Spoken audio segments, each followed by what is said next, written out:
Hey, Tara, it's wonderful to meet you. Thank you for taking a minute out. I appreciate it.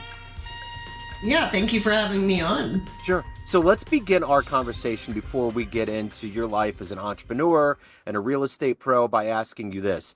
We're in a new year, and surviving that pandemic it was a big deal. There were so many things that affected our lives collectively. How much of surviving and living through that time period has carried over into life today?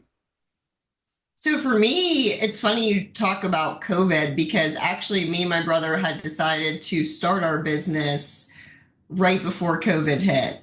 Yeah. So we both had full-time jobs, literally quit them in January of 2020, and then started our construction business and got shut down in March of 2020 for months. So you can imagine we were sitting there thinking, like, did we make a mistake? Did we do the wrong thing? Like, how are we going to survive through this? We're not even allowed to work. We literally just started our business. It's not like we have this large clientele, list. We can't even do any work. Um, so it was pretty crazy, but through all of that, we got through it, even with the shutdowns and everything. And in our first year, we did do revenue of about 700,000. So I was pretty excited about that just because of, where the world was at, being shut down, it being our first year. So it tremendously impacted us, but it also really taught us ways to pivot and how to get through these difficult times that you can't even anticipate that were going to happen. So you must have grown a lot. They always say presidents age crazily in 4 years. They age doubly. I would imagine starting a business, going through the stress of the world shutting down, and altering everything that was a part of this vision that you had to have allowed you to grow in ways that you couldn't even expect. Oh, absolutely. I mean, and that's only continued since then, and really giving us, I feel, an advantage, right? If you really think about it, if you can make it through things like this, I think it not only gives you that confidence, but it also gives you that ability to try to anticipate things in the future, and then also just maybe not get as flustered whenever you do have to pivot and change things up. I remember a teacher in high school said at one point, when you do homework, do always do your hardest first. That way, when you kind of funnel out and you do the other stuff, it's not that big of a deal. And almost kind of seems like the business model for you. You began with the rough stuff. So as you kind of do day to day, it probably is like, all right, it's fine. I know for me personally, I honestly don't get worried about too much anymore. I don't know if that's the only, factor or if it's just being an entrepreneur in general, but there's not too much that rattles me at this point. I kind of have that mindset like, well, we'll get through this. We've Yeah, been through worse. absolutely. So let's get to the heart and soul of what you do on a daily basis. And to do that, I want to put you in front of a bunch of grade school kids. It's career day. One of the kids in the back of the room is like, "Hey, what do you do for a living?" How do you answer him? So I would tell him I buy houses. I would make it very simple Okay. because I'm a real estate investor, right? So I don't want to get into what I'm, the fundamentals of real estate investing, Yeah. and breaking down budgets and all of that. I would say I buy houses and I fix them up and make them nice again, for people who, can't do it themselves or are looking for a house that's already renovated, remodeled. So, what did you want to be when you were in the third grade? What was your dream vision for your life? Honestly, when I was younger, I wanted to be an attorney. Okay. Did you ever get into law? No, I Okay. never. So after elementary school and all of that, as I got older, I really realized school wasn't for me. So to imagine going to maybe 8 more years of school or longer, that didn't make Yeah. sense for me. And I just think that was that entrepreneur spirit. I grew into that. So, take me back to where you were born and raised. What were these seeds of being an entrepreneur and being in business and real estate? What were those foundational seeds that were planted that evolved into your career today? Sorry, what was the first part of that question? Just the seeds, like where you were born and raised, and what were kind of the foundational seeds that were planted into you that gave you this business acumen, this entrepreneurial spirit. How did that happen? So honestly, I think it started, I was actually, when I was 16 years old, I was put in an all girls home. So it totally took me out of my element. And, I was the only white girl in this all girls home. I was in a place that I'd never lived before, right? I had to take two buses to get to school, two buses back home.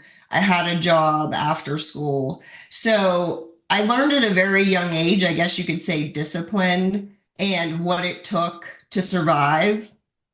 So I think just from there, I really gained my independence and knowing that, I could handle this life even at such a young age, that it really just pushed me forward in life to knowing that I wanted to do something on my own, and that I really didn't fit into the corporate world or working for someone else. And from there, I just continued to grow. I actually bartended after that, which was kind of, even though you're working for somebody, you're kind of, doing your own thing, networking, talking to people, building relationships. And then from there, I opened a cell phone store business. And now to today, doing construction and real estate investing. So on this entrepreneurial journey, what was the first moment, maybe a client, maybe a situation where you knew this was your calling? This is where you needed to be.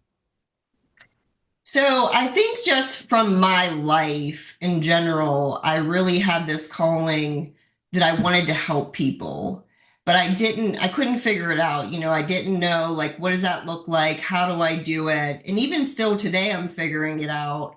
I went into real estate knowing that, I enjoyed looking at houses, rehabbing them, seeing the vision in them, and making them nice again so that people could then enjoy them again.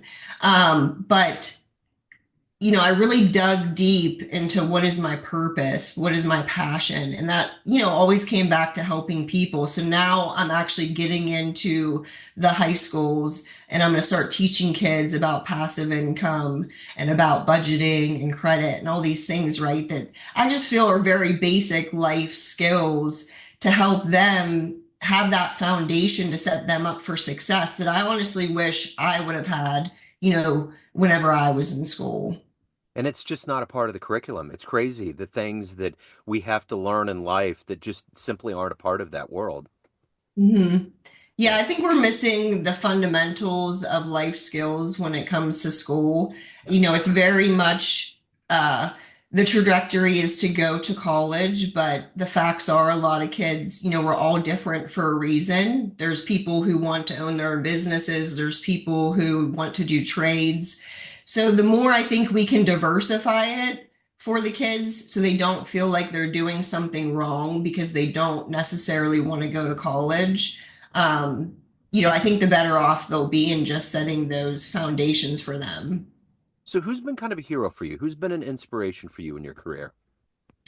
So I got a mentor when I was a realtor, actually, and his name's Jeff Hancher. And so he's been with me throughout the last, it's going on 6 years now, mentoring me. So I really look up to him, his leadership skills, and what he's taught me.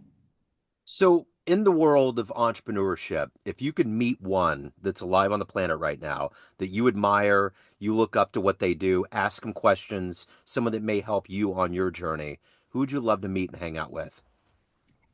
So I guess one of the big real estate guys I would have loved, would love to meet or would have been like Warren Buffett. Yeah. Hmm. Yeah. So, let me ask you this. What is the motivation for you to do this work? You're obviously getting homes ready. People, I mean, it's a big deal for people to get homes in their lives. It's a big commitment.